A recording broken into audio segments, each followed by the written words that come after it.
listening to Radio Free Asia. The following program is in Khmer.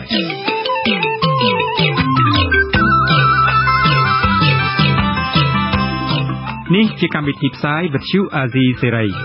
Nǐ chi càm bi tiệp xáyរបស់វិទ្យុអាស៊ីសេរីជាភាសាខ្មែរវិទ្យុអាស៊ីសេរីសូមស្វាគមន៍លោកអ្នកនាងទាំងអស់ពីរដ្ឋធានី Washington នៃសហរដ្ឋអាមេរិក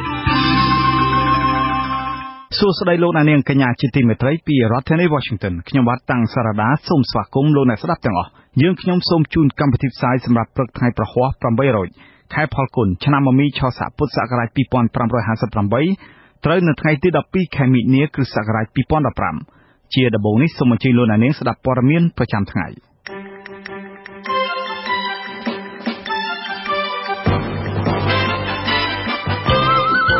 តុលាការកំពូលបដិសេធបណ្ដឹងសុំនៅក្រៅឃុំមន្ត្រីគណៈបក្សសង្គ្រោះជាតិ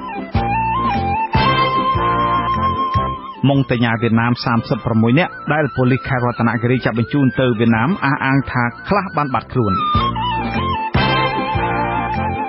ពលរដ្ឋមានទំនាស់ដីធ្លីជាមួយក្រុមហ៊ុនសួនមានសម្បត្តិនៅខេត្តបាត់ដំបងរកអន្តរាគមន៍ដោះស្រាយពីក្រុមបកប្រឆាំងមន្ត្រីសិទ្ធិមនុស្សរិះគន់អាជ្ញាធរមូលដ្ឋានក្នុងខេត្តកំពង់ឆ្នាំងថាបែងចែកដីព្រៃរបស់រដ្ឋឲ្យអ្នកស្រុកក្នុងបំណងប្រមូលទិញបន្តទៅឲ្យឈ្មួញរួមនឹងព័ត៌មានសំខាន់ៗមួយចំនួនទៀតជាបន្តទៅទៀតនេះខ្ញុំបាទតាំងសារ៉ាដាសូមជូនព័ត៌មានពិស្ដាប្រធានក្រុមជំនុំជម្រះនៃតុលាការកំពូលកាលពីម្សិលមិញបានបដិសេធមិនអោយមន្ត្រីជាន់ខ្ពស់របស់គណៈបក្សសង្គ្រោះជាតិលោកមីសវណ្ណារានិងសកម្មជនមួយរូបទៀតគឺលោកអុកពេជ្រសំណាងឲ្យនៅក្រៅឃុំបណ្ដោះអាសន្នតាមការស្នើសុំរបស់មេធាវីទេអង្គការមិនមែនរដ្ឋាភិបាលដែលឃ្លាំមើលការប្រកាសសាលដីកាសុំនៅក្រៅឃុំចាត់ទុកថារដ្ឋាភិបាលនៅតែបន្តលូកដៃចូលកិច្ចការរបស់តុលាការនិងជាចំណាត់ការធ្វើឡើងក្រោមការបញ្ជារបស់គណៈបកកណ្ដាលអំណាចលោកមុំមនីរតមានសេចក្តីរាយការណ៍លោកមីសវណ្ណារាបានសម្រក់ទឹកភ្នែកក្រោយពីដឹងថាបណ្ដឹងសារទុកសំណុំក្រៅឃុំមិនត្រូវបានតុលាការអនុញ្ញាតដោយការស្នើសុំរបស់មេធាវីប្រធានក្រុមប្រឹក្សាជំនុំជម្រះនៃតុលាការកំពូលលោកខឹមប៉ុនបានសម្រេចភ្លាមច្រានចោលការស្នើសុំនៅក្រៅឃុំរបស់លោកមីសវណ្ណារានិងលោកអុកពេជ្រសំណាងតាមរយៈការអានសាលដីកាដោយចៅក្រមលោកអឿងសៀងក្នុងរយៈពេលមិនដល់20នាទីផងពាក់ព័ន្ធរឿងនេះទាំងមេធាវីការពារក្តីឲ្យសកម្មជនគណបក្សសង្គ្រោះជាតិនិងមន្ត្រីអង្គការមិនមែនរដ្ឋាភិបាលសុទ្ធតែបានអះអាងថាការបដិសេធមិនឲ្យនៅក្រៅឃុំនេះធ្វើឡើងដោយតក់ក្រហល់និងពុំបានបញ្ជាក់ពីមូលហេតុអ្វីពិតប្រាកដឡើយលោកមីសវណ្ណារាឲ្យដឹងក្រោយចេញពីបន្ទប់ប្រកាសសាលដីការួចកាលពីព្រឹកថ្ងៃទី11ខែមិថុនាថាលោកពិតជាអស់សង្ឃឹមចំពោះសេចក្តីសម្រេចរបស់តុលាការនៅពេលនេះលោកយល់ឃើញថាការតស៊ូមតិដើម្បីទាមទារសិទ្ធិសេរីភាពដោយអហិង្សានិងសេចក្តីថ្លៃថ្នូរបែរជាត្រូវបានតុលាការចោទប្រកាន់ថាជាអ្នកដឹកនាំធ្វើកុបកម្មទៅវិញវាអយុត្តិធម៌ពួកយើងជាអ្នកនយោបាយហើយទីបំផុតយើងចាញ់នឹងពួកក្រិតជនទៅទៀតដែលក្រិតជនទីបំផុតមានការលើកលែងទោសហើយយើងអ្នកនយោបាយហើយយើងមានគុណធម៌ហើយខ្ញុំនិយាយអីខ្ញុំអប់រំឲ្យមនុស្សចេះស្រឡាញ់គ្នាឲ្យចេះរួបរวมគ្នាព្រោះខ្មែរយើងដោយសារតែការបែកបាក់នឹងហើយដែលយើងប្រទេសអន់ថយលោកមីសវណ្ណារាត្រូវបានសមត្ថកិច្ចចាប់ខ្លួនក្រោមបទចោទថាជាអ្នកដឹកនាំកុបកម្មនិងបង្កឲ្យមានហិង្សានៅក្បែរស្ពាននេះជិត2លានប្រជាធិបតេយ្យកាលពីថ្ងៃទី15ខែកក្កដាឆ្នាំ2014ជាមួយគ្នានេះនៅមានសកម្មជនគណបក្ស10នាក់ផ្សេងទៀតក៏ត្រូវបានចាប់ខ្លួនពាក់ព័ន្ធនឹងសំណុំរឿងដូចគ្នានេះដែរក្នុងថ្ងៃបន្តបន្ទាប់លោកអុកពេជ្រសំណាងសកម្មជនគណបក្សសង្គ្រោះជាតិដែលត្រូវបានតុលាការកំពូលបដិសេធសំណើសុំនៅក្រៅឃុំក្នុងថ្ងៃជាមួយលោកមីសវណ្ណារាដែលនោះថ្លែងថាលោកពុំបានប្រព្រឹត្តបទល្មើសដោយការចោទប្រកាន់របស់តុលាការទេលោកបញ្ជាក់ក្រោយចេញពីបន្ទប់ប្រកាសសាលដីកាថាវាជារឿងអយុត្តិធម៌សម្រាប់រូបលោកនិងសកម្មជនដទៃទៀតរបស់គណបក្សសង្គ្រោះជាតិដែលតុលាការធ្វើសេចក្តីសម្រេចមិនផ្អែកលើអង្គហេតុឲ្យបានត្រឹមត្រូវលោកជួងងីមេធាវីការពារក្តីឲ្យសកម្មជនគណបក្សសង្គ្រោះជាតិមានប្រសាសន៍ថាការច្រានចោលមិនឲ្យកូនក្តីរបស់ខ្លួនបាននៅក្រៅឃុំដោយការស្នើសុំនេះគឺជាមន្ទិលសង្ស័យមួយថ្មីទៀតហើយកាន់តែច្បាស់ថាសំណុំរឿងមួយនេះគឺកំពុងរងសម្ពាធពីអធិបុលនយោបាយនៃគណបក្សគ្រប់គ្រងអំណាចចឹងអំពើល្អរបស់គាត់ធ្វើបែរជាគាត់ទទួលរងនូវអយុត្តិធម៌តាមរយៈតុលាការទៅវិញចឹងគឺមានការសោកស្ដាយវាអយុត្តិធម៌សម្រាប់គាត់ខ្លាំងណាស់ទាក់ទងបញ្ហានេះដែរអនុប្រធានស៊ើបអង្កេតនៃសមាគមអាត6លោកណៃវងដាដែលឃ្លាំមើលពីនីតិវិធីនេះយល់ឃើញថាការសម្រេចនេះគឺបានផ្ដល់ភាពអយុត្តិធម៌មួយជាន់បន្ថែមទៀតចំពោះសកម្មជនគណបក្សសង្គ្រោះជាតិ លោកបន្តថាព្រឹត្តិការណ៍ជាក់ស្ដែងអ្នកដែលគួរចាប់ខ្លួននិងចោទប្រកាន់គឺពុំមែនជាសកម្មជនទាំងនេះពលគឺជាអាជ្ញាធរពាក់ព័ន្ធរបស់រដ្ឋឯណោះទៅវិញទេនាំឲ្យមានអំពើហិង្សានៅទីលាននេះគឺយើងជាអ្នកសង្កេតការផ្ទាល់នៅទីលាននោះយើងមិនបានឃើញលោកមេឃសវណ្ណារាបញ្ជាឬក៏ដឹកនាំឲ្យមានការវាយប្រហារទៅលើសន្តិសុខទេប៉ុន្តែអ្វីដែលយើងសង្កេតឃើញនោះគឺសន្តិសុខទៅវិញទេដែលជាអ្នកវាយទៅលើមហាជននោះហើយមហាជននោះក៏មិនអាចទ្រាំទ្រនឹងការវាយដដែលនោះបានហើយក៏ធ្វើការវាយតបតទៅវិញមេធាវីការពារក្តីឲ្យមន្ត្រីគណៈបកសង្គ្រោះជាតិគឺលោកជួងជងីអះអាងថារហូតមកដល់ពេលនេះគឺពុំទាន់មានជំរឿសអ្វីថ្មីទៀតនោះទេក្រៅពីរងចាំជជែកដេញដោលលើអង្គសេចក្តីដែលត្រូវកំណត់ពេលវេលាជាថ្មីទៀតដោយសាលាដំបងរាជធានីភ្នំពេញខ្ញុំម៉មនីរតវិទ្យុអាស៊ីសេរីភ្នំពេញពីខេត្តរតនគិរីឯនោះវិញសមាជិកម៉ុងតាញាម្នាក់ក្នុងចំណោម36នាក់ដែលប៉ូលីសខេត្តរតនគិរីចាប់បញ្ជូនទៅឲ្យអាជ្ញាធរខេត្តយ៉ាឡៃប្រទេសវៀតណាមអះអាងថាមានក្រុមម៉ុងតាញាខ្លះ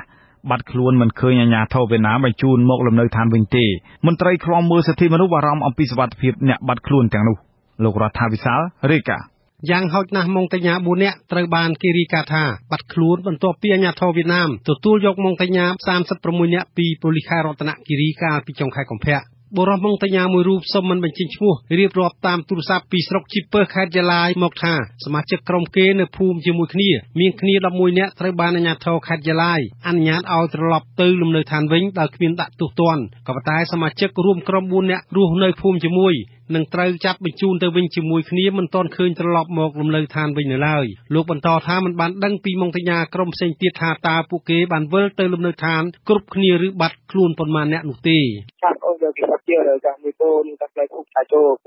នៅពេលគេបញ្ជូនទៅវិញគឺមានចំនួន11នាក់ហើយបាត់4នាក់មិនដឹងថាពួកគេមានបញ្ហាអ្វីនោះទេឬត្រូវគេចាប់ដាក់គុកក៏ខ្ញុំមិនដឹងច្បាស់ដែរជនភៀសខ្លួនម៉ុងតាញាចំនួន36នាក់ត្រូវប៉ូលីសខេត្តរតនគិរីចាប់ខ្លួនកាលពីរំលងអធ្រាត្រថ្ងៃទី25ឆ្លងចូលថ្ងៃទី26ខែកុម្ភៈជនភៀសខ្លួនទាំង36នាក់ត្រូវពលរដ្ឋខ្មែរជួយជំនះពួកគេពីកន្លែងលាក់ខ្លួនក្នុងព្រៃខេត្តរតនគិរីបំណងនាំទៅកាន់ទីក្រុងភ្នំពេញដើម្បីស្វែងរកការគាំពារពីក្រៃឡៃសិទ្ធិមនុស្សអង្គការសហប្រជាជាតិបន្ទាប់ពីចាប់ខ្លួនម៉ុងតាញា36នាក់ត្រូវបានដឹកជញ្ជូនឆ្លងដែនទាំងយប់ទៅប្រគល់ឲ្យប៉ូលីសស្រុកដាក់កើខេត្តយ៉ាឡៃប្រទេសវៀតណាមវិទ្យុអាស៊ីសេរីនៅថ្ងៃទី11ខែមីនាមិនអាចតាក់ទងស្ថានទូតវៀតណាមសូមបញ្ជាក់បញ្ហានេះបានទេតែទិនការបាត់ខ្លួនម៉ុងតាញានោះប្រជាពលរដ្ឋខ្មែររស់នៅជិតតំបន់ព្រំដែនកម្ពុជាវៀតណាមក្នុងស្រុកអូយ៉ាដាវដែលជាអ្នកជួយសំណុកបំរុងជនភៀសខ្លួនម៉ុងតាញាឲ្យដឹងដែរថាក្រុមម៉ុងតាញាដែលអាជ្ញាធរវៀតណាមបានដោះលែងបន្ទាប់ចាប់ខ្លួនពីខេត្តរតនគិរីពួកគេត្រូវបានរត់បន្តឹងសេរីភាពបន្ទាប់ពីបែកធ្លាយព័ត៌មានម៉ុងតាញាដែលចាប់បញ្ជូនទៅឲ្យវៀតណាមវិញអ្នកភូមិខ្មែរដដែលឲ្យដឹងទៀតថាក្រុមម៉ុងតាញា36នាក់ដែលប៉ូលីសខេត្តរតនគិរីចាប់បញ្ជូនទៅឲ្យវៀតណាមវិញខ្លះទំនងជាត្រូវអាជ្ញាធរវៀតណាមធ្វើទុកបុកម្នេញឬចាប់ដាក់ពន្ធនាគារដោយសារពួកគេជាមុខសញ្ញាមេខ្លោងដឹកនាំអ្នកភូមិឲ្យរត់ភៀសខ្លួនក៏ប៉ុន្តែមិនមានព័ត៌មានជាក់លាក់ពីការបាត់ខ្លួនម៉ុងតាញាទាំងនោះទេអ្នករត់មកហ្នឹងគឺថាយវាយអមុនបងគេអត់វាយទេគេជួនទៅដល់ផ្ទះរៀងខ្លួនឲ្យក្រោយហ្នឹងគេហៅទៅចេញទៅឃុំទៀតចេញទៅជ្រុកទៀតគេវាយគេថាអញ្ចឹងខ្ញុំខរទៅចង់ជួយច្បាស់លាស់គាត់ហ្នឹងគាត់ថាអូបងគុំតែមកពួកខ្ញុំមកកដោណាស់គាត់ថាអត់ហ៊ាននិយាយទេអត់ហ៊ានទេទៅមកទៅវិញទេគាត់ថាឥឡូវហ្នឹងគេបិទគេដកអស់ស៊ីមរៀនទេអត់ចូលទេឥឡូវណាមន្ត្រីឃ្លាំមើលសិទ្ធិមនុស្សសមាគមអាត់ហុកខេត្តរតនគិរីលោកឆៃធីអំពាវនាវឲ្យការិយាល័យឧត្តមស្នងការអង្គការសហប្រជាជាតិទទួលបន្ទុកសិទ្ធិមនុស្សឃ្លាំមើលសុវត្ថិភាពម៉ុងតាញាដែលចាប់បញ្ជូនទៅឲ្យអាជ្ញាធរវៀតណាមខណៈពួកគេត្រូវបានរំលោភសិទ្ធិសុំច្រកកោនជាជនភៀសខ្លួនលោកកត់សម្គាល់ថាកាលពីឆ្នាំ2002អ្នកភូមិខ្មែរបានប្រទះឃើញសាកសពត្រូវគេចងដៃជាក្រុមអណ្ដែតតាមទឹកទន្លេសេសានពីប្រទេសវៀតណាមធ្វើឲ្យមានការសង្ស័យថាក្រុមម៉ុងតាញាត្រូវចាប់ហើយបាញ់សម្លាប់ខណៈភៀសខ្លួនចេញពីប្រទេសមានការប្រឈមជាច្រើនដែលមានពាក្យខ្លះថាតែបញ្ជូនទៅវិញចំពោះមេខ្លោងណាដែលនាំធ្វើការបោះបោរត់មកសុំសិទ្ធិចូលកាន់មិនទុកឲ្យរស់នៅដោយមានសេរីភាពដោយគេដោយឯងទេគឺមានការធ្វើបាបឬក៏ដាក់គុកម៉ុងតាញា4នាក់ដែលបាត់ខ្លួនរួមមានឈ្មោះកប៉ាក់ផុនរម៉ាស់ហុនសេវខ្វាត់និងសេវចាក់ពួកគេរស់នៅភូមិភ្ជើលឃុំភ្ជើលស្រុកជីពើខេត្តយ៉ាឡៃនៅខេត្តរតនគិរីបច្ចុប្បន្នមានម៉ុងតាញា13នាក់ទៀតកំពុងលាក់ខ្លួនក្នុងព្រៃរងចាំជំនួយសង្គ្រោះពីក្រុមការងារឧត្តមស្នងការអង្គការសហប្រជាជាតិទទួលបន្ទុកសិទ្ធិមនុស្សនិងឧត្តមស្នងការអង្គការសហប្រជាជាតិទទួលបន្ទុកជនភៀសខ្លួនខ្ញុំរដ្ឋាវិសាលវិទ្យុអាស៊ីសេរីរាយការណ៍ពីខេត្តរតនគិរី លោកអ្នកនាងជាទីមេត្រីការជួសជុលផ្លូវដែកនៅកម្ពុជាបានសម្រេចតែនៅភាគខាងត្បូងប្រទេសប៉ុណ្ណោះចំណែកផ្លូវដែកភាគខាងជើងប្រទេសមិនទាន់បានជួសជុលបានសម្រេចទាំងស្រុងនៅឡើយទេកន្លងមកធនាគារអភិវឌ្ឍន៍អាស៊ីនិងក្រុមហ៊ុនផ្លូវដែកប្រទេសអូស្ត្រាលីបានរួមគ្នាជួសជុលផ្លូវដែកនេះតែមានបញ្ហាជាច្រើនដែលបង្អាក់ដល់ដំណើរការនោះមិនឲ្យមានការសាងសង់និងជួសជុលផ្លូវដែកនេះដោយជោគជ័យទាំងស្រុងទេលោកកែវនិមលមានសេចក្តីរាយការណ៍ប្រធានធនាគារអភិវឌ្ឍន៍អាស៊ីតែមកបំពេញទស្សនកិច្ចនៅកម្ពុជាប្រកាសថាធនាគារអភិវឌ្ឍន៍អាស៊ីមិនបន្តផ្ដល់ប្រាក់កម្ចីថ្មីដើម្បីជួសជុលផ្លូវដែកនៅកម្ពុជាទេកន្លងមកធនាគារអភិវឌ្ឍន៍អាស៊ីបានផ្ដល់ប្រាក់កម្ចីប្រមាណ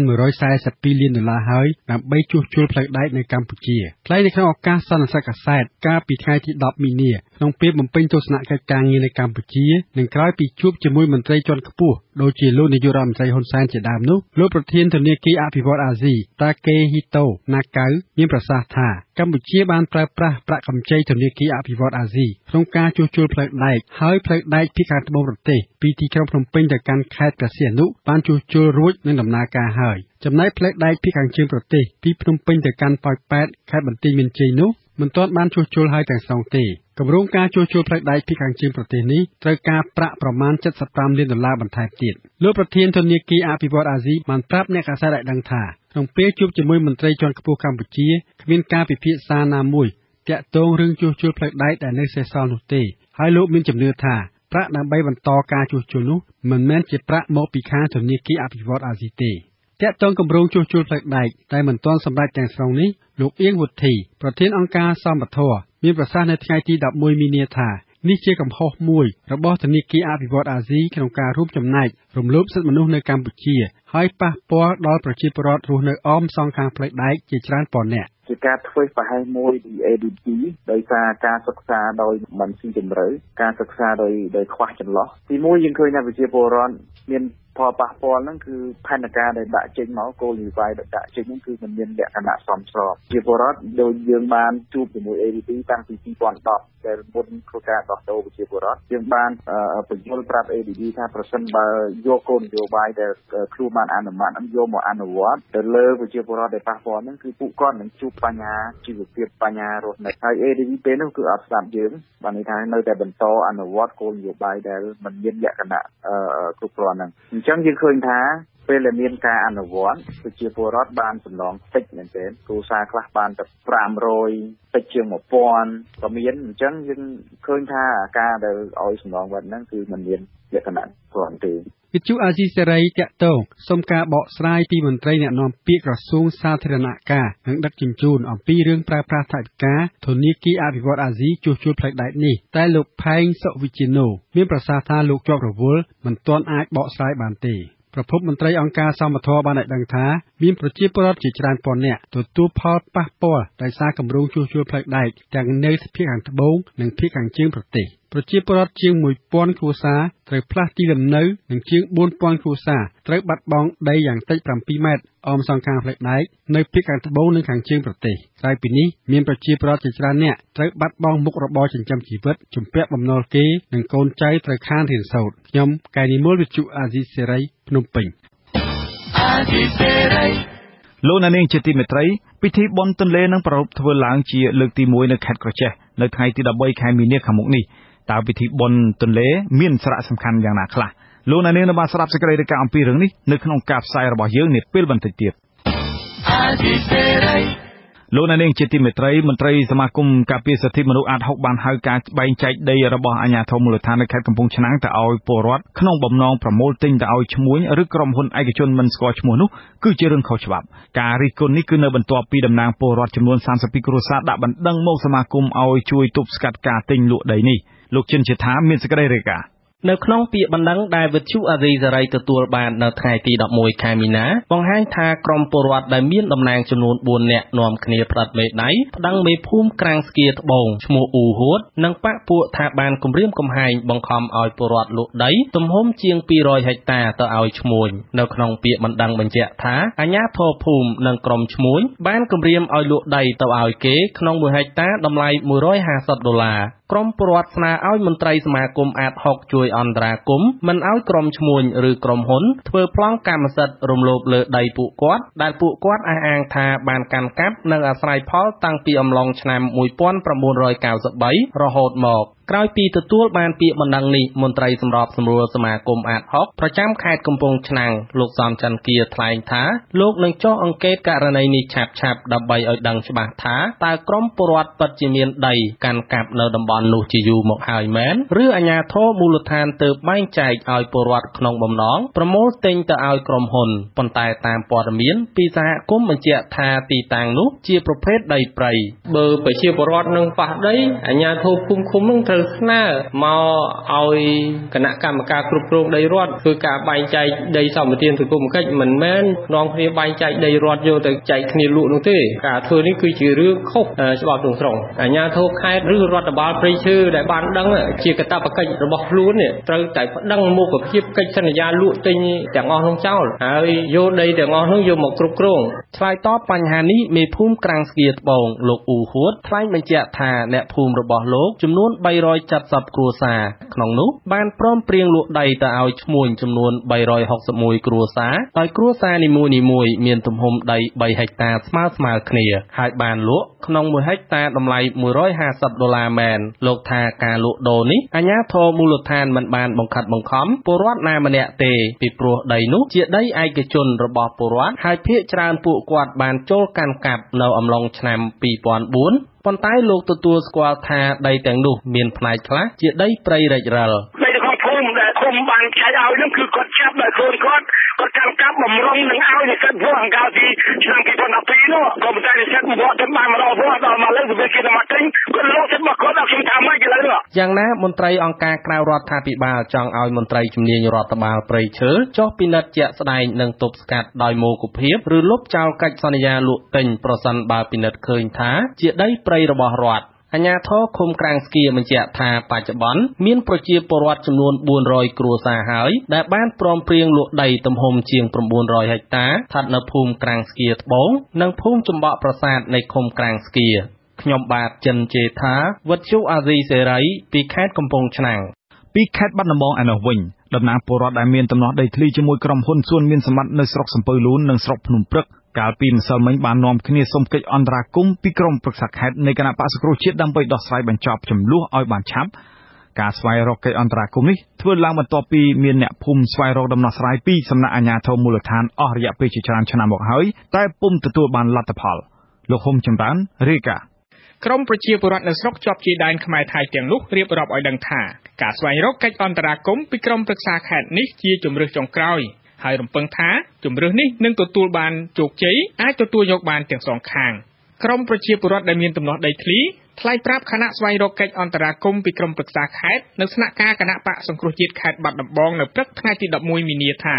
ប្រជាពលរដ្ឋដែលមានដំណោះដីធ្លីជាមួយក្រុមហ៊ុនសួនមានសម្បត្តិប្រមាណជាង100គ្រួសារក្នុងចំណោម3ឃុំ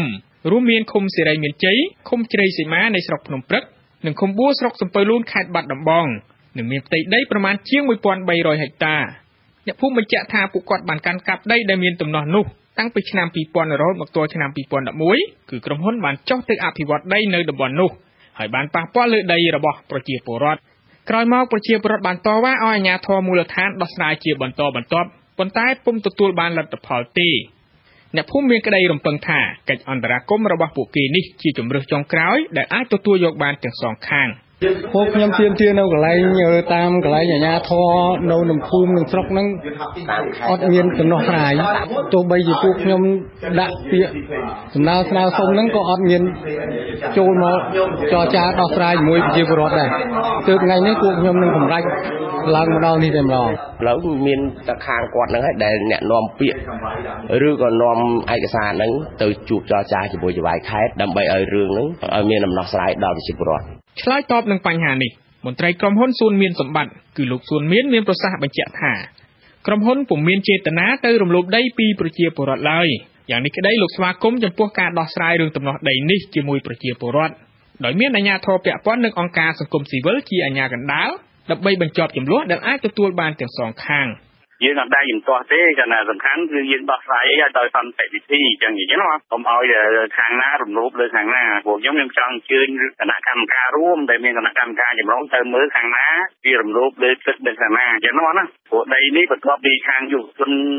ក្រមយុវជននិងគណៈកម្មការគ្រប់គ្រងដីរដ្ឋថ្នាក់ខេត្តគាត់ដោះស្រាយមកគាត់ចាំចែកដាច់នេះហើយចែកដាច់រវាងក្រុមហ៊ុនដីក្រុមហ៊ុននិងដីរបស់ប្រជាពលរដ្ឋចឹងណាបាទតាក់ទងនឹងបញ្ហានេះដែរកន្លងទៅលោកជាសម្បត្តិអភិបាលស្រុកសំពៅលួនធ្លាប់មានប្រសាសន៍ថារឿងនេះដោះស្រាយមិនចេញដោយសារប្រជាពលរដ្ឋខ្វះការសហការជាមួយអាជ្ញាធរក្រុមប្រឹក្សាខេត្តបាត់ដំបងគណៈបកប្រឆាំងលោកជាជីវមានប្រសាសន៍ថាលោកនឹងនាំរឿងនេះដាក់ទៅអភិបាលខេត្តដើម្បីធ្វើការដោះស្រាយបន្ត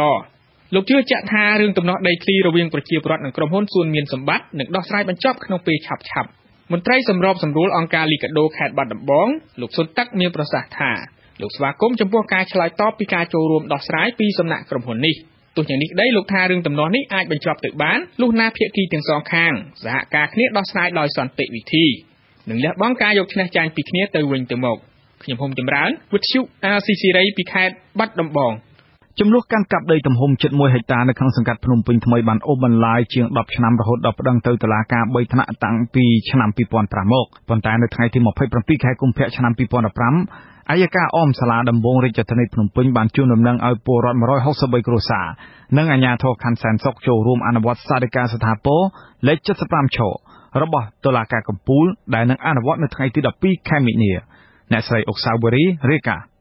នៅក្នុងសន្និសីទសារព័ត៌មាននៅថ្ងៃទី11ខែមីនានៅក្នុងស្នាក់ការអង្គការសិទ្ធិលំនៅឋានមន្ត្រីអង្គការនោះនិងតំណាងប្រជាពលរដ្ឋ163គ្រួសារប្រកាសច្រានចោលប្លង់កម្មសិទ្ធិរបស់ក្រុមហ៊ុនកឹមហាប់ដែលមានចំនួនដីជាមួយអ្នកភូមិរោងចក្រថាមិនមានភាពប្រក្រតីមន្ត្រីច្បាប់នៃអង្គការសិទ្ធិលំនៅឋានលោកណនអូននីថ្លែងថាលោកឆៃរិទ្ធិសែនបានចេញប្លង់ឲ្យក្រុមហ៊ុនកឹមហាប់គណៈដីនៅក្នុងបណ្ដឹងតុលាការនៅឡើយទើបអង្គការនេះនិងអ្នកភូមិ163គ្រួសារមិនទទួលស្គាល់វិញ្ញាបនបត្រសម្គាល់ម្ចាស់អចលនវត្ថុលើទំហំដីជាង 11700 ម៉ែត្រការ៉េនោះអញ្ចឹងហើយខ្ញុំមានការកោតក្រែងណាស់ដែលក្រសួងគាត់ចេញលិខិតនេះមកបាទធ្វើឲ្យប្រជាពលរដ្ឋហើយខ្ញុំជាខាងក្រសួងយុវជនមានការអស់សង្ឃឹមព្រោះថាបញ្ហាចុះបញ្ជីដីពីរឿងបានគឺជាស្ថាប័នរបស់ក្រសួងដែនដីតែម្ដងនាយកប្រតិបត្តិនៃអង្គការសិទ្ធិលំនៅឋានលោកសៀភិរមថ្លែងថាបញ្ហាចំនួនដីនេះដោយសារតែស្ថាប័នសុរិយោដីមិនពិនិត្យច្បាស់លាស់ពីតំបន់ដែលត្រូវចេញប្លង់កម្មសិទ្ធិដូចជាដីនៅក្នុងភូមិរោងចក្រកំពុងប្រទាញប្រទងរកម្ចាស់ដីពិតប្រាកដមិនទាន់ឃើញព្រោះបណ្ដឹងនៅក្នុងតុលាការកំពុងដោះស្រាយស្រាប់តែក្រុមហ៊ុនកឹមហាប់មានប្លង់កម្មសិទ្ធិយកមកបង្ហាញប្រជាពលរដ្ឋភូមិរោងចក្រ163គ្រួសារលោកថាបញ្ហាចំនួនដីកើនឡើងដោយសារតែមន្ត្រីមានសមត្ថកិច្ចនៅក្នុងតំណែងមិនប្រកាសធ្វើការងាររបស់ខ្លួនទើបចំនួនដីធ្លីកើតមានច្រើនបច្ចុប្បន្នការដាក់ទណ្ឌកម្មទៅលើក្រុមហ៊ុនឬក៏អាជ្ញាធរដែលខុបខិតគ្នាហ្នឹងដើម្បីយកដីអ្នកក្រីក្រហ្នឹងគឺឃើញថាមានភាពសំសោរក្នុងការដាក់ទណ្ឌកម្មទៅលើអ្នកទាំងអស់នោះអញ្ចឹងហើយយើងឃើញថាអ្នកដែលហ៊ានកាន់តែខ្លាំងឃើញថាគាត់កាន់តែមានហើយកាន់តែឡើងឋានៈកាន់តែខ្ពស់ទៀតយើងឃើញនៅក្នុងប្រព័ន្ធរដ្ឋាភិបាលយើងរាល់ថ្ងៃនេះអញ្ចឹងហើយដែលធ្វើឲ្យបញ្ហាទូចរីកទៅជាមហារីកកាន់តែធំទៅមកដល់សប្តាហ៍ថ្ងៃនេះតើតើបញ្ហាចំនួនដីធ្លីវិទ្យុអាស៊ីសេរីមិនអាចតាក់ទងលោកកឹមកៅតំណាងក្រុមហ៊ុនកឹមហាប់នៅថ្ងៃទី11ខែមីនាសូមការបំភ្លឺតបទៅនឹងការលើកឡើងរបស់ប្រជាពលរដ្ឋនិងអង្គការសិទ្ធិលំនៅឋានបានទេតំណាងប្រជាពលរដ្ឋ163គ្រួសារលោកស្រីអឹងសៀងប៉ាងថ្លែងថាការចុះអនុវត្តសាលដីកាស្ថាពរលេខ75 ឆពួកគាត់គាំទ្រហើយសង្ឃឹមថាមួយគ្រួសារនឹងទទួលបានដីទំហំ 4.2 ម៉ែត្រគុណនឹង12ម៉ែត្រអញ្ចឹងបើសិនជាថ្ងៃស្អែកហ្នឹងបើសិនតែមានការរាំងស្ទះយ៉ាងណាក៏នេះខ្ញុំនិងប្រជាជនទាំងអស់សុខចិត្តក្រាញ់ននាលនៅលើដីហ្នឹងចំណែកលោកមេងលីឲ្យដឹងថាគ្រាន់តែតវ៉ាក្តីនៅតុលាការទាំង3ថ្នាក់នេះទម្រាំបានអនុវត្តសាលដីកាស្ថាពរនៅថ្ងៃទី12ខែមីនាខាងមុខគឺប្រជាពលរដ្ឋ163គ្រួសារជួយចំណាយថវិកាតវ៉ាប្រមាណជាង$10,000ក្នុងមួយគ្រួសារអូមកថាបើយកលុយទៅទិញដីហ្នឹងវាលើសតម្លៃដីហ្នឹងទៀតព្រះរាជអាជ្ញារងនៃអัยការអមសាលាដំបងរាជធានីភ្នំពេញលោកកុលប៊ុនបានជម្រាបជូនលោកអភិបាលខណ្ឌសែនសុខស្នើសុំមន្ត្រីសាលាខណ្ឌមន្ត្រីសាលាសង្កាត់និងមន្ត្រីពាក់ព័ន្ធចូលរួមសហការអនុវត្តសាលដីការដ្ឋប្រវេណីលេខ75 ឆចុះថ្ងៃទី7ខែមីនាឆ្នាំ2011របស់តុលាការកំពូលឲ្យមានប្រសិទ្ធភាពអនុវត្តនៅថ្ងៃទី12ខែមីនាឆ្នាំ2015វេលាម៉ោង 9 ព្រឹកនាងខ្ញុំអុកសាវបូរីវិទ្យុអាស៊ីសេរីភ្នំពេញអាស៊ីសេរីមេឃុំនិងស្មានឃុំសម្រោងសុកស្វ័យអន្តរខេត្តព្រៃវែងរងការចាប់ប្រកាន់ថាបានចាយលុយរដ្ឋបាលរបស់ឃុំខុសខ្ទង់ដែលត្រូវចំណាយសម្រាប់ការងាររដ្ឋបាលឃុំ ករណីនេះអ្នកសម្របសម្រួលអង្គការអាត6ប្រចាំខេត្តព្រៃវែងសូមឲ្យមេឃុំនិងក្រុមប្រឹក្សាឃុំពិនិត្យឡើងវិញចំពោះការចំណាយរបស់ខ្លួនដើម្បីកុំឲ្យឈានទៅដល់ការប្រព្រឹត្តអំពើពុករលួយដោយមិនដឹងខ្លួនលោកមុំសុផុនមានសេចក្តីរាយការណ៍ជំទប់ឃុំសម្រោងស្រុកស្វាយអន្តរខេត្តព្រៃវែងបានចោទមេឃុំនិងស្មៀនឃុំថាចាយវាយប្រាក់បូរេប្រទានរដ្ឋបាលរបស់ឃុំក្នុងឆ្នាំ2014មិនច្បាស់លាស់និងមិនមានដំណាភាពនៅក្នុងចំណាយថវិកាទាំងនោះជំទប់ទី1ឃុំសម្រោងលោកហែមស៊ីថាមានប្រសាសន៍ថាមេឃុំនិងស្មៀនឃុំបានចំណាយប្រាក់រដ្ឋបាលឃុំដោយមិនបានឆ្លងកាត់ការប្រជុំអនុម័តពីក្រុមប្រឹក្សាឃុំឡើយពាក់ព័ន្ធខុសប្រក្រតីនឹងវាឧបមាថាលុយបរេហ្នឹងគេឲ្យចាយតាមក្រុងណាបើហ្នឹងហើយវាដល់យកមកចាយហ្នឹងគឺថាដូចជាបើកនៅរតនាគារបើកម្ដងវាអស់ជាង 30,000 នឹងបើកម្ដងហើយវាបើក4ដងក្នុងលុយហ្នឹងអស់ជាង 1 លានបាត់ហើយបាទអាមួយទៀតវាចេះថាឲ្យដូចកម្មវិធីស្អីអាបាស្រុកឬឲ្យទីប្រឹក្សាអីតាមអំពើចិត្តហ្នឹងចេះតែដកឲ្យហ្នឹងវាអត់មានត្រូវខ្ទួងអីលុយហ្នឹងដែលត្រូវពាក់ព័ន្ធទៅអញ្ចឹងព្រោះគេឲ្យមករដ្ឋបាលឃុំចាយក្នុងការងារបម្រើរដ្ឋតែជំទប់ទី1រូបនោះក៏បានរិះគន់ស្មៀនឃុំដែលមិនអនុវត្តតាមច្បាប់ទុកត្រារបស់ឃុំនៅក្នុងការិយាល័យឃុំឆ្លើយតបចំពោះការលើកឡើងនោះមេឃុំសម្រោងលោកហាហុនមានប្រសាសន៍ថាការចំណាយនោះគឺមិនមានការលាក់បាំងឡើយរាល់ការចំណាយដូចជាការថតចម្លងឯកសារនានាតែងតែមានវិក័យប័ត្រហើយខ្ទង់ចំណាយខ្លះក៏សម្រាប់បំពេញការងាររបស់ឃុំដែរពេលទៅដកប្រាក់អាហ្នឹងដូចដឹងស្រាប់ហើយតែតែមានចំណាយហ្នឹងគ្រប់តែឃុំហ្នឹងមិនខុសគ្នាទេមិនមែនតែឃុំសម្រោងទេចំណាយតិចតួចដោយឯកសារធ្វើទៅហ្នឹងមិនជូនគេពជាពេលពី3ថ្ងៃទៅយើងទៅចុះឡើងហើយមិនមែនតែមួយកន្លែងទេឲ្យនោះគឺថាច្រើនកន្លែងណាស់ព្រោះឃុំគេក៏វាអញ្ចឹងដែរបាទធ្វើគេអញ្ចឹងមកអត់ទាន់ពេលវេលាជួនកាលថ្នាក់ស្រុកណាអីហ្នឹងគាត់មកសបផ្សាយជួយណែនាំក្នុងការសម្របសម្រួលធ្វើកសាងផែនការហ្នឹងជូនគាត់ជាសហុយសាំងអី 10000 20000 ទៅនេះជាមនុស្សសង្កេតថាខ្លះក្នុងការចាយហ្នឹងអ្នកសម្របសម្រួលអង្គការអាត6ប្រចាំនៅខេត្តព្រៃវែងអ្នកស្រីអៀងកំលីមានប្រសាសន៍ថាដើម្បីកាត់បន្ថយការចំណាយអត់ប្រយោជន៍នោះស្មៀនឃុំគួរតែពិនិត្យឯកសារឲ្យបានហ្មត់ចត់មុននឹងបញ្ជូនឯកសារស្នើសុំបើកប្រាក់ពីរដ្ឋាភិបាលគាត់ថាចំណាយ 30,000 ទៅរដ្ឋាភិបាលហ្នឹងគឺសម្រាប់ចំណាយលើការកែតម្រូវឯកសារអញ្ចឹងបើសិនជា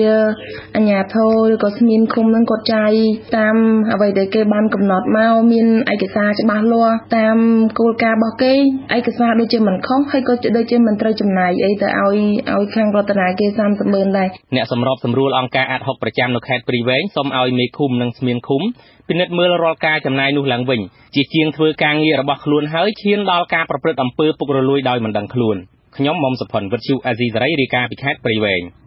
ចំណែកនៅឯខេត្តព្រះសីហនុវិញមន្ត្រីសង្គមស៊ីវិលនិងពលរដ្ឋបានអះអាងថាសកម្មភាពសង់បឹងហ្គាឡូឬបន្ទប់ស្នាក់នៅតាមមាត់សមុទ្រខេត្តព្រះសីហនុបានបង្ហូរទឹកស្អុយឬកាកសំណល់ចូលសមុទ្រយ៉ាងអនាធិបតេយ្យបញ្ហានេះអាជ្ញាធរខេត្តព្រះសីហនុបញ្ជាក់ថាបានណែនាំឲ្យពលរដ្ឋទុកដាក់កាកសំណល់ឲ្យបានត្រឹមត្រូវនិងព្រមមានដាក់ទោសទណ្ឌបើសិនជាម្ចាស់អាជីវកម្មទាំងនោះមិនគោរពតាមការណែនាំលោកដែនអនុជារាយការណ៍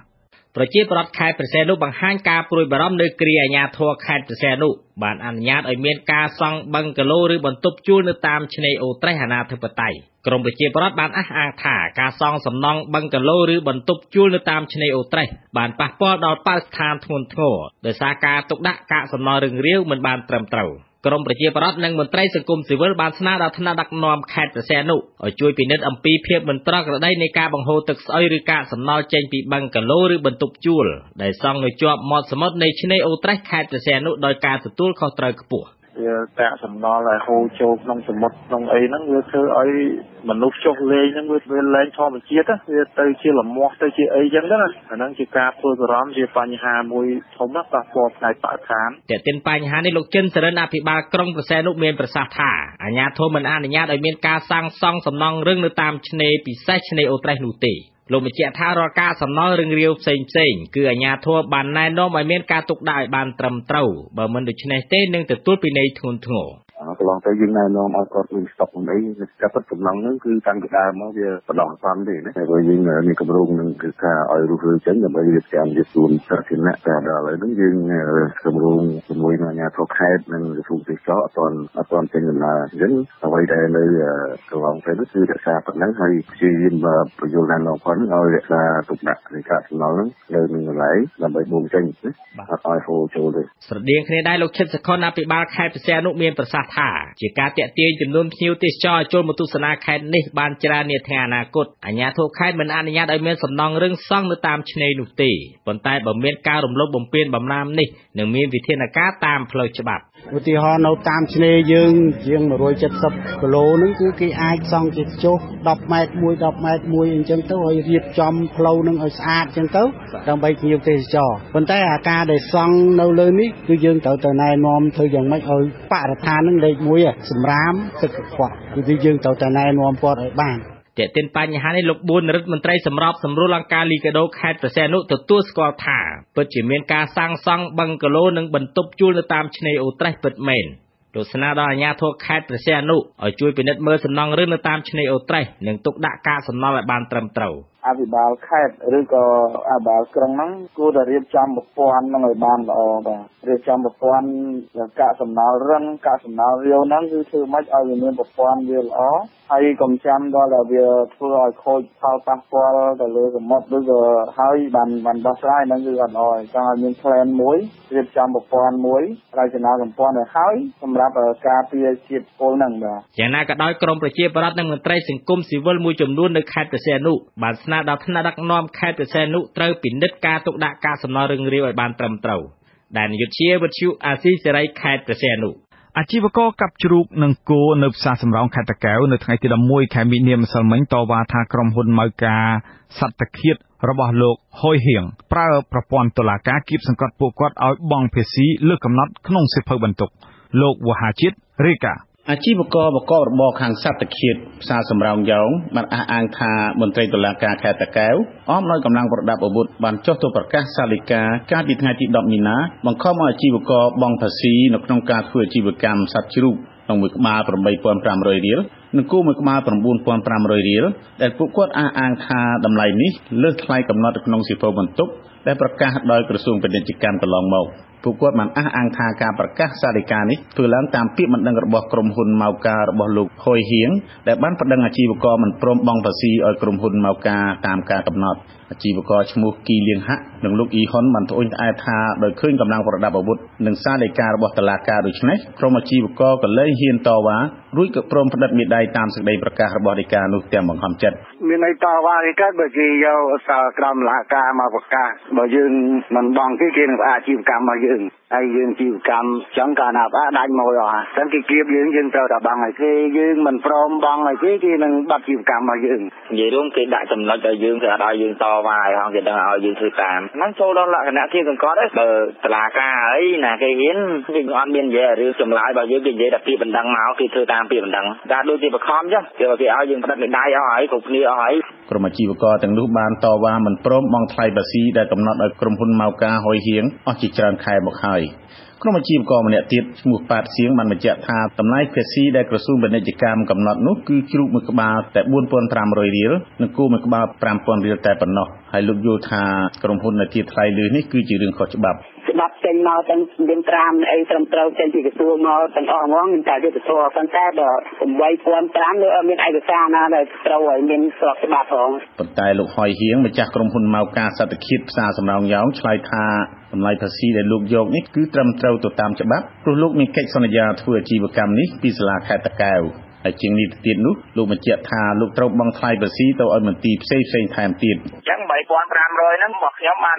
4,500 ទេក៏វាសាក់ 1,500 ពន្ធដារក៏យក 2,500 អញ្ចឹងវាបូកទៅវា 8,500 អញ្ចឹងណាបងខ្ញុំ 4,500 អញ្ចឹងខ្ញុំបង់ចំនួនគាត់អញ្ចឹងវាឡើង 8,500 លោកបន្ថែមថាក្រុមហ៊ុនលោកបានចំណាយដើមទុនអស់ប្រមាណជា $30,000 វិនិយោគកន្លែងសត្វតាឃាតនៅស្រុកចំនួន 6 នៅខេត្តតាកែវតែឡែកចំពោះអាជីវករផ្សារសំរោងយ៉ងលោកថាក្រុមហ៊ុនលោកយកថ្លៃភាសីថោកជាងអាជីវករស្រុកផ្សេងទៀតផងព្រោះក្រុមហ៊ុនយកយល់អាជីវករផ្សារសំរោងយ៉ងនេះតាមពិតស្រុកគាត់ហ្នឹងខ្ញុំយកថោកជាងគេតម្លៃ 1000 ផ្សេងខ្ញុំយក 9,500 ស្រុកគាត់អ្នកទទួលបន្តពីខ្ញុំហ្នឹងគាត់ថាជាបងប្អូនគាត់ទេយ៉ាងគាត់យក 8,500 ទេយ៉ាងណាប៉ុន្តែនៅសំរោងយ៉ងហ្នឹង 8,500 ហ្នឹងអ្នកទទួលបន្តពីខ្ញុំហ្នឹងគេឲ្យអស់ដុតទៀតចឹងណាបងស្របពេលដែលអាជីវករព្រមផ្តិតមេដៃបង់ថ្លៃភាសីតាមក្រុមហ៊ុនកំណត់នេះក្រុមអាជីវករក៏បានដាក់ពាក្យតវ៉ាទៅរដ្ឋសភាដើម្បីសុំអន្តរាគមន៍ឲ្យពិនិត្យសាររឿងមើលឡើងវិញអំពីកិច្ចសន្យាម៉ៅការរបស់ក្រុមហ៊ុនលោកហុយហៀងដែរដោយពួកគាត់អះអាងថាកិច្ចសន្យាម៉ៅការរបស់ក្រុមហ៊ុននេះបានផុតកំណត់យូរណាស់មកហើយ ខ្ញុំមូហាជាតិវិទ្យុអាស៊ីសេរីខេត្តតាកែវលោកអ្នកនាងទើបបានស្ដាប់ព័ត៌មានប្រចាំថ្ងៃរបស់វិទ្យុអាស៊ីសេរីពីរដ្ឋធានី Washington សហរដ្ឋអាមេរិកសូមលោកអ្នកនាងរងចាំស្ដាប់សេចក្តីរាយការណ៍ពិស្ដារផ្សេងៗទៀតនៅកម្មវិធីផ្សាយរបស់យើងនាពេលបន្តិចទៅនេះ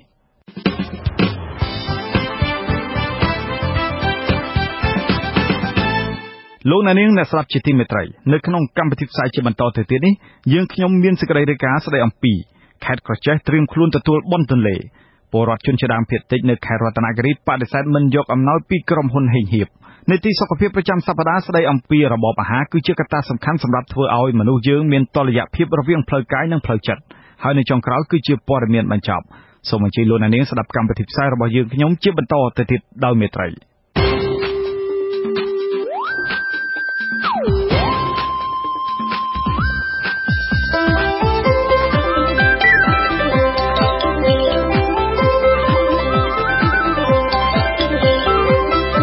សេចក្តីរាយការណ៍ពិស្ដារ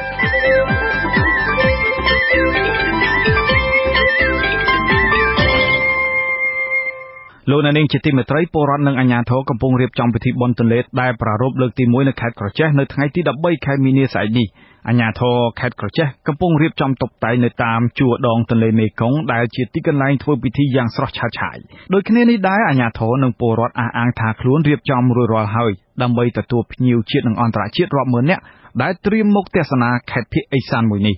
លោកប្រាជេវមានសេចក្តីរាយការណ៍រោងវេទិការបស់គណៈធិបតីឆាកតន្ត្រីខ្នាតយក្សកំពុងរីកស្គុះស្គាយតាមបណ្ដោយដងទន្លេមេគង្គទង់ជាតិកម្ពុជាក៏កំពុងបក់រវិចរវិចតាមមន្ទីរស្ថាប័ន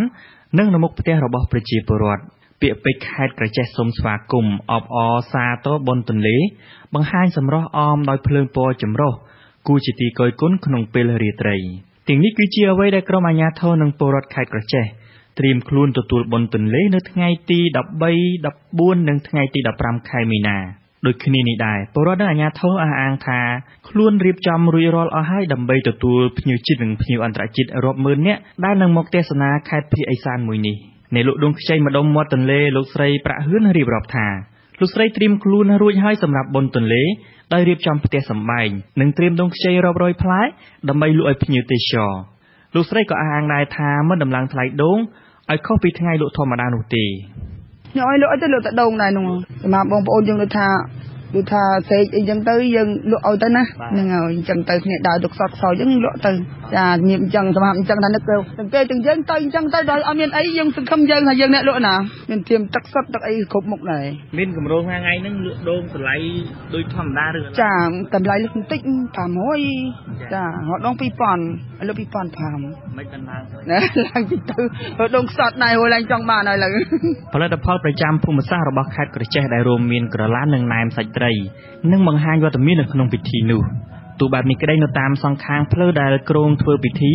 គេមានធ្វើស្តង់ដើម្បីលក់ផលិតផលនានាយ៉ាងច្រើនយ៉ាងណាមិញនៅក្នុងទីធ្លានៃមន្ទីរវិចិត្រសិល្បៈមានអ្នកលក់ដូរជាបណ្ដាហើយសំឡេងតន្ត្រីក៏ចាប់ផ្ដើមបំពេរាត្រីក្នុងខេត្តក្រចេះខ្លះៗហើយដែរ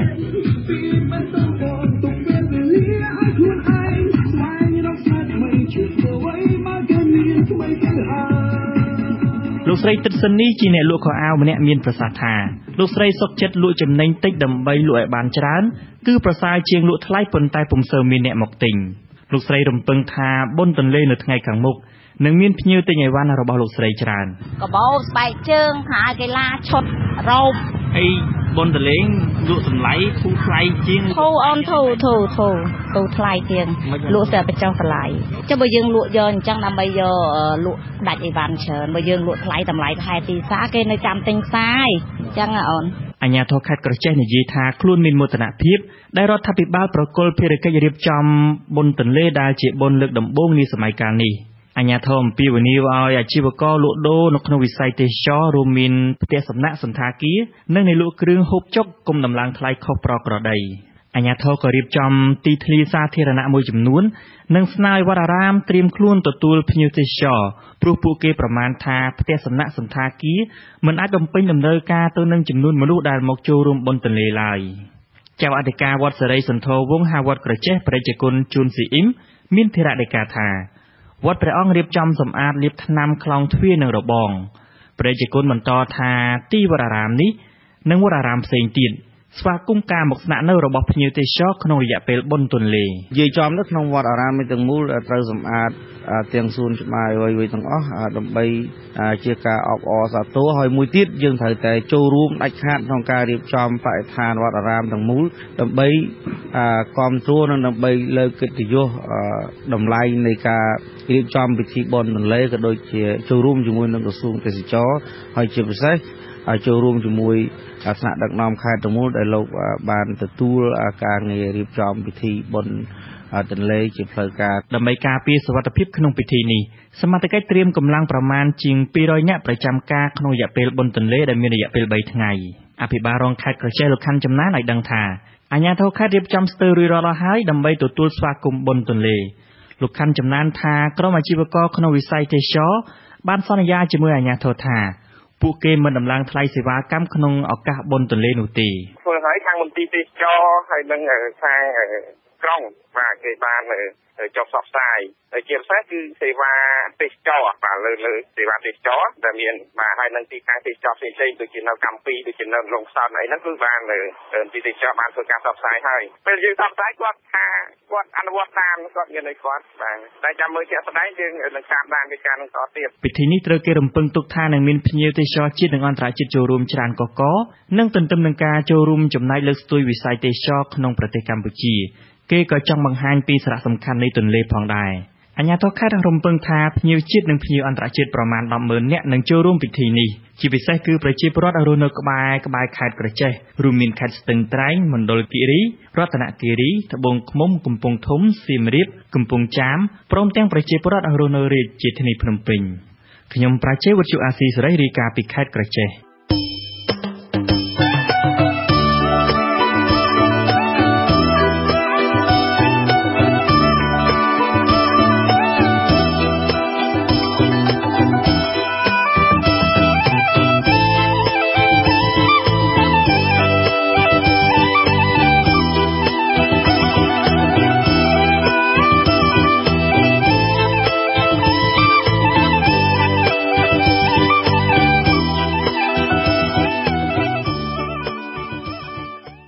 លោកនាងជាទីមេត្រីពលរដ្ឋជាង200នាក់តំណាងឲ្យពលរដ្ឋជនជាតិដើមភាគតិច4ភូមិបដិសេធមិនទទួលយកអំណោយនិងមិនយល់ព្រមឲ្យក្រុមហ៊ុនសម្បត្តិដីសេដ្ឋកិច្ចមួយឈូឆាយដែលអ្នកភូមិរក្សាទុកជាតំបន់ដីត្រៀមបំរុងរបស់សហគមន៍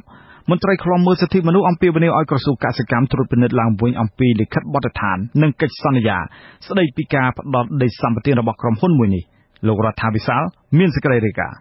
អ្នកភូមិជនជាតិដើមភាគតិចចារាយនៅភូមិចំនួន4គឺភូមិស៊ូភូមិយ៉ាតុងភូមិដនិងភូមិសំក្នុងឃុំយ៉ាតុងស្រុកអូយ៉ាដាវខេត្តរតនគិរីបដិសេធមិនឲ្យក្រុមហ៊ុនមួយឈូសឆាយដីព្រៃចំនួន30ហិកតាដើម្បីធ្វើថ្នាលបណ្ដោះកូនកៅស៊ូការបដិសេធនេះធ្វើឡើងក្នុងជំនួបរវាងអាជ្ញាធរស្រុកតំណាងក្រុមហ៊ុននិងប្រជាពលរដ្ឋសហគមន៍ជាង200នាក់កាលពីថ្ងៃទី9ខែមីនានៅភូមិស៊ូដើម្បីផ្សព្វផ្សាយពីគម្រោងឈូសឆាយដីរបស់ក្រុមហ៊ុនតំណាងប្រជាពលរដ្ឋភូមិស៊ូលោកពូហៀងរៀបរាប់ថាគម្រោងឈូសឆាយយកដីនេះធ្វើឲ្យប៉ះពាល់ព្រៃដែលប្រជាពលរដ្ឋសហគមន៍រក្សាទុកជាព្រៃត្រៀមបំរុងហេតុនេះអ្នកភូមិមិនយល់ព្រមឲ្យក្រុមហ៊ុនឈូសឆាយដីនោះឡើយលោកបន្តថាដីដែលក្រុមហ៊ុនគ្រោងឈូសឆាយគឺនៅគៀកចិត្តភូមិជាតំបន់ដែលអ្នកភូមិចិញ្ចឹមសត្វភាហនៈនិងរកអនុផលព្រៃឈើសម្រាប់ជីវភាពរស់នៅរបស់សហគមន៍ជនជាតិដើមភាគតិចខ្លាចយើងខ្វែកបែអីហ្នឹងខ្លាចគាត់យកខ្លាចគាត់ឲ្យប្រយរដ្ឋហ្នឹងវាចិត្តពេកឲ្យទៅគាត់ចេញទៅខាងត្រៃម្ខាងទៅអាហ្នឹងអ្នកខាងគុំថាហ្នឹង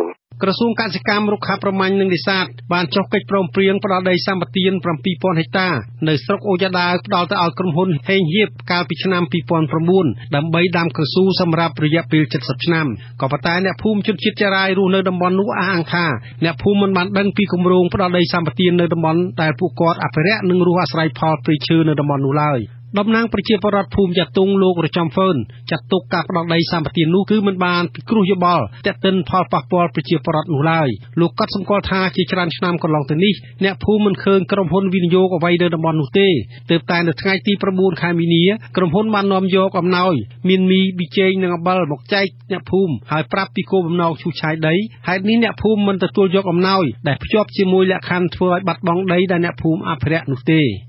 ជាពលរដ្ឋអត់អើយតែនេះគេថាទៅធ្វើការឋានជាពលរដ្ឋអត់ព្រមហើយមីក៏ជួលអត់យកទេគេអត់ចង់យក អំណោយដែលក្រុមហ៊ុនយកមកបំរុងចែកជូនអ្នកភូមិរួមមានមីប្រមាណ100កេសប៊ីចេង100កញ្ចប់និងអំបិលប្រមាណ100កញ្ចប់ក៏ប៉ុន្តែអ្នកភូមិនាំគ្នាវិលទៅលំនៅឋានវិញដោយមិនព្រមកាន់យកអំណោយវិទ្យុអស៊ីសេរីនៅថ្ងៃទី10ខែមីនាមិនអាចតាក់ទងតំណាងក្រុមហ៊ុនលោកមាសសុគន្ធមនីសូមអធិប្បាយពីគម្រោងឈូសឆាយដីនោះបានទេក៏ប៉ុន្តែជំទប់ទី2ឃុំយ៉ាតុងលោកក្រចាំដឹកមានប្រសាសន៍ថានេះគឺជាការសម្រេចរបស់សហគមន៍ចំណែកអាជ្ញាធរឃុំមិនអាចបង្ខំឲ្យអ្នកភូមិទទួលយកគម្រោងនោះបានឡើយលោកថាអាជ្ញាធរមូលដ្ឋានផ្ដល់សិទ្ធិសម្រេចទៅលើសហគមន៍ដែលរស់នៅតំបន់នោះផ្ទាល់តាក់ទិនការផ្ដល់ដីទៅឲ្យក្រុមហ៊ុនឈូសឆាយសម្រាប់ផែនការវិនិយោគគេ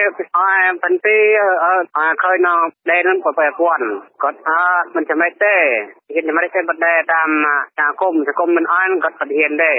តែទិនករណីនេះដែរអភិបាលស្រុកអូយ៉ាដាវលោកម៉ាវិចិត្រទទួលស្គាល់ថាក្រុមហ៊ុនពិតជាមានលិខិតអនុញ្ញាតឲ្យឈូសឆាយដី30ហិកតាពីក្រសួងជំនាញទើបក្រុមហ៊ុនអញ្ជើញអាជ្ញាធរមូលដ្ឋាននិងប្រជាពលរដ្ឋមកជួបជុំគ្នាដើម្បីផ្សព្វផ្សាយពីគម្រោងឈូសឆាយដីជាដំណឹងដល់ពលរដ្ឋលោកអះអាងថាអ្វីដែលអ្នកភូមិជំទាស់នោះលោកនឹងឆ្លងយោបល់ជូនថ្នាក់ខេត្តបន្តទៀតពេលនោះខ្ញុំលើកដែរបើសិនជាបងប្អូនណាដែលប្រជាពលរដ្ឋយើងចង់លើកបញ្ហាអីលើកទៅហើយព្រោះមិនមកនេះមិនមែនមកដើម្បីឈូសដីបើការឋានឈូសឆាយទេនេះគ្រាន់តែមក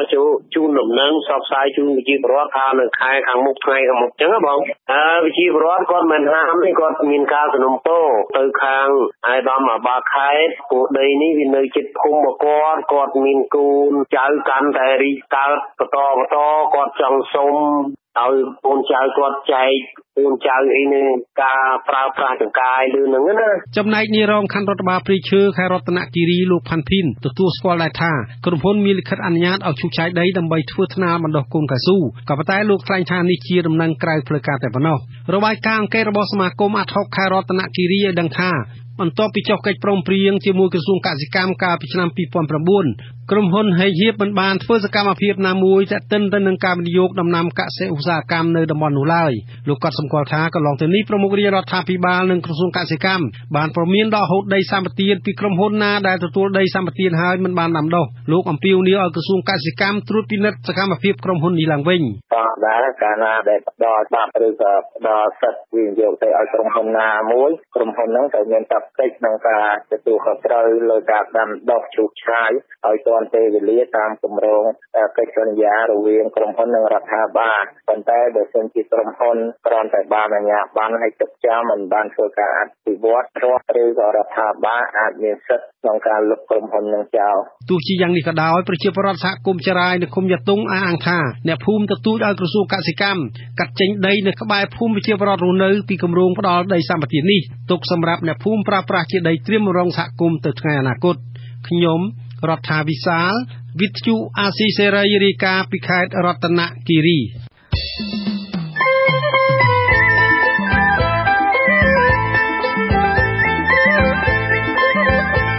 នីតិសុខភាព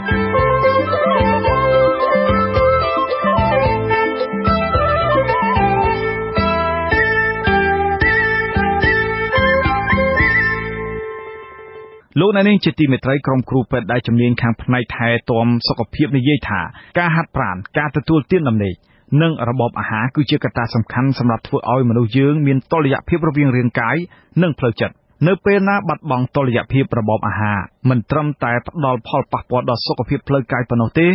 តែនឹងប៉ះពាល់សុខភាពផ្លូវចិត្តផងដែរក្នុងនីតិសុខភាពនៅពេលនេះលោកលេងម៉ាលីមានសេចក្តីរាយការណ៍មួយទាក់ទងទៅនឹងការទទួលទានចំណីអាហារដើម្បីសុខភាពដែលមានខ្លឹមសារដូចតទៅសុខភាពល្អគឺជាកត្តាដែលមនុស្សគ្រប់រូបតែងប្រាថ្នាចង់បានប៉ុន្តែផ្ទុយទៅវិញមនុស្សគ្រប់រូបសុទ្ធតែមានជំងឺបៀតបៀនជំងឺជាច្រើនបណ្ដាលមកពីមេរោគដែលធ្វើឲ្យមានផលប៉ះពាល់ទាំងផ្លូវកាយនិងផ្លូវចិត្តទោះជាដូច្នេះក្តីគ្រូពេទ្យនៃមន្ទីរពេទ្យគីតាហារ៉ាជប៉ុនថ្លែងថាមានជំងឺខ្លះមិនបណ្ដាលមកពីមេរោគទេគឺបណ្ដាលមកពីការទទួលទានរបបអាហារមិនត្រឹមត្រូវជំងឺទាំងនេះមានដូចជាជំងឺបេះដូងជំងឺដាច់សរសៃឈាមខួរក្បាលជំងឺទឹកនោមផ្អែមនិងជំងឺមហារីកជាដើមគិលានុបដ្ឋាយិកានៃមន្ទីរពេទ្យគីតាហារ៉ាជប៉ុនប្រចាំនៅភ្នំពេញគឺកញ្ញាអាគីមិនីសូកាហើយជំងឺទាំងនេះថាជាជំងឺទាក់ទងខ្លាំងនឹងរបៀបរបបរស់នៅប្រចាំថ្ងៃរបស់យើង Hypertension ការលើសសម្ពាធឈាមការលើសសារជាតិខ្លាញ់ ភាពធាត់និងជំងឺទឹកនោមផ្អែមគឺជាជំងឺយើងតែងតែជួបប្រទះក្នុងជីវភាពយើងប្រចាំថ្ងៃជំងឺទាំង4នេះយើងជាភាសាអង់គ្លេសថា deadly quartet ប៉ុន្តែខ្ញុំជួយសម្រួលឲ្យស្រួលស្ដាប់គឺកត្តាទាំង4ដែលធ្វើឲ្យអ្នកទាំងអស់គ្នាប្រឈមនឹងសេចក្តីស្លាប់បើសិនជាអ្នកទាំងអស់គ្នាមានជំងឺមួយក្នុងចំណោមជំងឺទាំង4នេះនឹងវិវត្តទៅរកសភាពធ្ងន់ធ្ងរប៉ុន្តែផ្ទុយមកវិញបើសិនជាអ្នកមានជំងឺលើសពី2ឡើងទៅបានន័យថាជំងឺទាំង4ហ្នឹងលើសពី2ឡើងទៅក្នុងចំណោមជំងឺទាំង4ហ្នឹងធ្វើឲ្យយើងប្រឈមមុខនឹងភាពស្លាប់ភ្លាមៗតែម្ដងកញ្ញាអាគីមីនីសុកាមានប្រសាសន៍បន្ថែមថាកត្តាទាំងនេះគឺជាកត្តាពាក់ព័ន្ធនឹងការធ្វើឲ្យរាងកាយយើងចាប់ផ្ដើមមានជំងឺផងនិងជាកត្តាធ្វើឲ្យជំងឺវិវត្តទៅមុខផងកញ្ញាឲ្យដឹងទៀតថានៅលើពិភពលោកបច្ចុប្បន្ននេះស្ថានភាពជំងឺមិនឆ្លងដែលបណ្ដាលមកពីកត្តាទទួលទានរបបអាហារមិនត្រឹមត្រូវដូចជាជំងឺលើសសម្ពាធឈាមការលើសសារជាតិខ្លាញ់ភាពធាត់និងជំងឺទឹកនោមផ្អែមមានសភាពកើនឡើងខ្ពស់ជាងជំងឺឆ្លងដែលបណ្ដាលមកពីមេរោគតើធ្វើដូចម្តេចដើម្បីកាត់បន្ថយជំងឺទាំងនេះកញ្ញាអាគីមីនីសូកាគិលានុបដ្ឋាយិកានៃមន្ទីរពេទ្យគិតាហារាជប៉ុនមានប្រសាសន៍ថាកត្តាដែលអាចកាត់បន្ថយជំងឺទាំងនេះបានគឺមានវិធី4យ៉ាង 4 points balanced diet moderate exercise and non smoking and stop drinking ទី1គឺរបបអាហារសូមឲ្យមានតុល្យភាពទី2គឺការហាត់ប្រាណក្នុងកម្រិតមធ្យមទី3គឺកុំពិសាបារីឬជក់បារីលេខ4គឺកុំបរិភោគភេសជ្ជៈដែលមានជាតិស្រវឹងដូចជាប៊ីយ៉ាឬមួយក៏ស្រាក្នុងនេះសង្កត់ក្នុងទៅលើភេសជ្ជៈណាដែលមានអាល់កុលច្រើនដើម្បីឲ្យមានសុខភាពល្អបរិបូរណ៍មួយប្រការសំខាន់គឺយើងត្រូវផ្ដោតទៅលើការទទួលទានរបបអាហារប្រចាំថ្ងៃរបស់យើង So food to be factors អាហារដែលមានរសជាតិប្រៃខ្លាំងមានសារជាតិខ្លាញ់ជាមូលហេតុចម្បងដែលទាក់ទងទៅនឹង lifestyle related disease នោះ I know Khmer food is delicious but គាត់ថាម្ហូបខ្មែររបស់យើងគឺវាឆ្ងាញ់ចំពោះគាត់ដូចជាជនជាតិជប៉ុនផ្សេងៗដែរប៉ុន្តែគាត់គិតថាម្ហូបខ្មែរយើងគឺមានរសជាតិប្រៃហើយនឹងសម្បូរដោយខ្លាញ់ហើយភេសជ្ជៈក៏វាផ្អែមពេកខ្លាំងដែរកញ្ញាអាគីមីនីសូកាណែនាំឲ្យយើងទទួលទានអាហារឲ្យមានតុល្យភាពឬលំនឹងសមស្របដែលមានសារធាតុចិញ្ចឹមគ្រប់គ្រាន់ហើយចាំបាច់សម្រាប់ផ្គត់ផ្គង់និងទ្រទ្រង់រាងកាយរបស់យើងFast is moderately and eat vegetables, seaweed, beans and processed soy products. មួយសូមឲ្យលោកអ្នកទាំងអស់គ្នាបរិភោគអាហារមធ្យមបានន័យថាកុំឲ្យបរិភោគឆ្អែតខ្លាំងពេកបរិភោគបានសារ៉ាយសណ្ដែកហើយនឹងរបស់របរដែលធ្វើពីសណ្ដែកបើសិនជាចង់ពិសាសាច់សូមជ្រើសរើសសាច់ត្រីកាត់បន្ថយក្នុងការប្រើប្រាស់ដូចជាអំបិលស្ករហើយនឹងខ្លាញ់តើយើងគួរទទួលទានប៉ុណ្ណាដើម្បីឲ្យមានសុខភាពល្អកញ្ញាអាគីមីនីសូកាមានប្រសាសន៍ថាដើម្បីឲ្យមានសុខភាពល្អបរិមាណចំណីអាហារដែលយើងគួរទទួលទានគឺអាស្រ័យដោយមាត្ររបស់មនុស្សធំឬតូចក៏ប៉ុន្តែកញ្ញាណែនាំតាមគោលការណ៍រង្វាស់រង្វាល់សាមញ្ញមួយដោយប្រើបាតដៃអាហារម្សៅដែលមានជាតិស្ករមនុស្សម្នាក់គប្បីទទួលទានបាយមួយដុំទំហំប៉ុនកណ្ដាប់ដៃស្ដាំរបស់ខ្លួនក្នុងមួយពេលបើសិនជាមីសរសៃឬគុយទាវដែលឆ្អិនហើយឬនំបញ្ចុកគួរឲ្យទទួលទានត្រឹមបរិមាណនំបញ្ចុកត្រឹមមួយចង្វាយប៉ុណ្ណោះចំពោះសាច់វិញជាពិសេសសាច់ត្រីគឺប៉ុនទំហំប្រអប់បាតដៃដែលមិនរាប់ទាំងម្រាមទេហើយមានកម្រាស់ប៉ុន2ធ្នាប់ដៃរីឯអាហារពួកវីតាមីនគឺបន្លែប្រសិនបើជាបន្លែស្រស់គឺចំនួន1កំបង់បើជាបន្លែឆ្អិនគឺ1ទូកដៃក្នុងមួយពេលជាទូទៅបរិមាណក្នុងមួយថ្ងៃគឺបន្លែទម្ងន់350ក្រាមក្នុងមួយថ្ងៃដោយឡែកអំបិលនិងស្ករគឺត្រូវកាត់បន្ថយ 5 mg per day ចំពោះអំបិលវិញគឺយើងប្រើតែ5មីលីក្រាមក្នុងមួយថ្ងៃបើសិនជាយើងអត់មានជីងឬមួយក៏យើងដោយខ្លីគឺយើងដាក់តែមកស្លាបព្រាកាហ្វេរបស់យើងមកអាហ្នឹងជាកម្រិតដែលយើងប្រើប្រាស់ក្នុងមួយថ្ងៃអំពីអំបិលThat oil is 15 mg per day ពោះសារជាតិខ្លាញ់វិញដូចជាប្រេងឆាឬមួយប្រេងផ្សេងប្រេងសណ្ដែកប្រេងអីហ្នឹងយើងអាចប្រើ15មីលីក្រាមក្នុងមួយថ្ងៃដែលយើងយកស្លាបព្រាបាយហ្នឹងយើងយកស្លាបព្រាបាយវិញចំពោះស្ករយើងយក1ស្លាបព្រាកាហ្វេដល់ពេលខ្លាញ់យើងយក1ស្លាបព្រាបាយសម្រាប់ប្រើប្រាស់ការចាប់ផ្ដើមសាកល្បងបន្ថយបរិមាណទាំងនេះដំបូងអាចធ្វើឲ្យអណ្ដាតរបស់យើងបាត់បង់រសជាតិក្នុងករណីនេះកញ្ញាអាគីមីនីសូកាណែនាំឲ្យខាកស្ដោះទឹកមាត់ឲ្យបានច្រើនដងមុនពេលទទួលទានហើយកុំប្រើទឹកជ្រលក់ច្រើនពេក ជាពិសេសទឹកម្ជូរឬក្រូចឆ្មាជាដើម Because Congo is the most feel sour more than another taste តែព្រោះយើងហ្នឹងវាមានរសជាតិជូរស្រាប់ហើយអញ្ចឹងដល់ពេលវាមានជាតិជូរទៅយើងដូចយើងញ៉ាំអាហារមួយដែលមានជាតិប្រៃល្មមយើងអត់ដឹងទេព្រោះសារជាតិជូរហ្នឹងវាបានកាត់បន្ថយអាសារជាតិប្រៃហ្នឹងវាធ្វើឲ្យយើងញ៉ាំទៅរៀងសាបអញ្ចឹងទៅយើងចង់ដាក់អំបិលថែមប៉ុន្តែមិនដាក់ថែមទេយើងខាកស្ដោះហ្នឹងចេញហើយបើសិនជាច្បាច់ក្រូចឆ្មាវិញវាអាចដឹងរសជាតិហ្នឹងខ្លាំងពីព្រោះសម្រាប់យើងវាជូរស្រាប់ហើយចំពោះការទទួលទានទឹកវិញកញ្ញាថ្លែងថាតាមគោលការណ៍នៅប្រទេសជប៉ុនពលរដ្ឋម្នាក់ៗត្រូវបានណែនាំឲ្យទទួលទានទឹកឲ្យបាន2លីត្រក្នុងមួយថ្ងៃក៏ប៉ុន្តែលើកលែងចំពោះអ្នកមានជំងឺបេះដូងហើយអ្នកទាំងនោះត្រូវទៅពិគ្រោះជាមួយគ្រូពេទ្យអំពីការទទួលទានទឹកប្រចាំថ្ងៃខ្ញុំលេងម៉ាលីវិទ្យុអាស៊ីសេរីពីរាជធានីភ្នំពេញ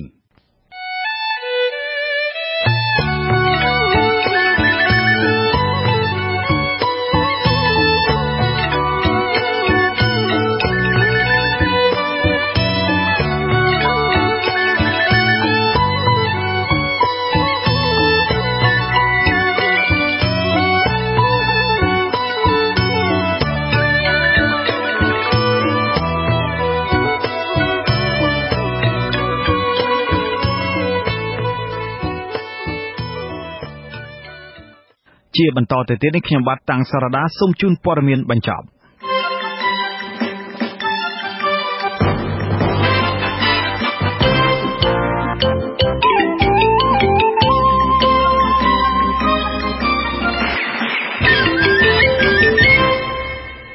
ប្រធានក្រុមជំនុំជម្រះនៃតុលាការកំពូលកាលពីម្សិលមិញបានបដិសេធមិនឲ្យមន្ត្រីជាន់ខ្ពស់គណៈបក្សសង្គ្រោះជាតិលោកមីសវណ្ណារានិងសកម្មជនបកមួយរូបទៀតគឺលោកអុកពេជ្រសំណាងនៅក្រៅឃុំបណ្ដោះអាសន្នតាមការស្នើសុំរបស់មេធាវីទេ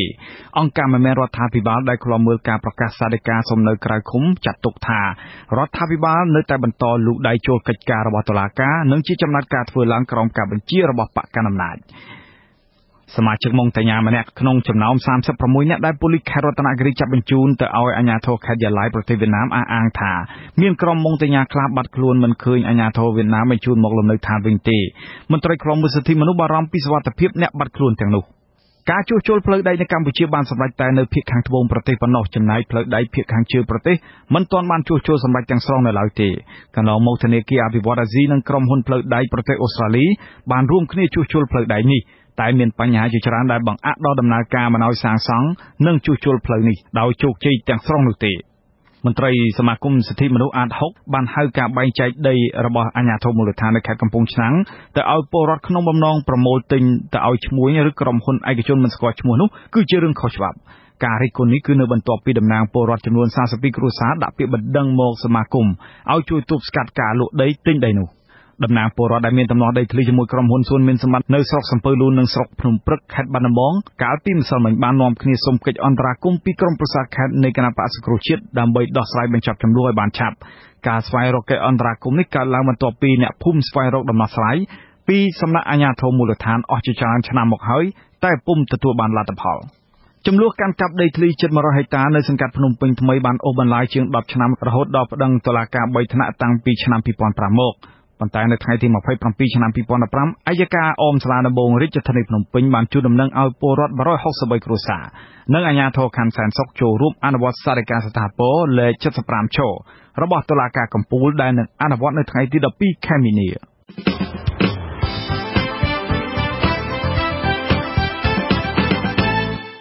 លោកអ្នកនាងអ្នកស្ដាប់ជាទីមេត្រីកម្មវិធីផ្សាយរយៈពេល1ម៉ោងរបស់វិទ្យុអាស៊ីសេរីនៅពេលនេះចប់តែប៉ុណ្ណេះខ្ញុំបាទតាំងសារ៉ាដាព្រមទាំងក្រុមការងារទាំងអស់នៃវិទ្យុអាស៊ីសេរីសូមអរគុណនិងសូមជម្រាបលា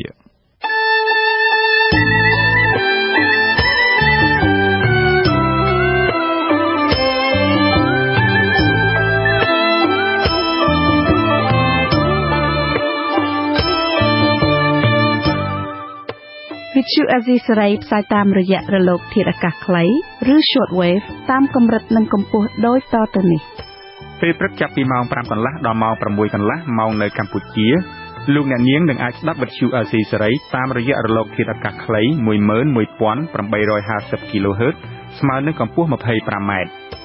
ពេលយប់ចាប់ពីម៉ោង 7 កន្លះដល់ម៉ោង 8 កន្លះតាមរយៈរលកធាតុអាកាសខ្លី 11850 1750 kHz ស្មើនឹងកម្ពស់26 ម៉ែត្រ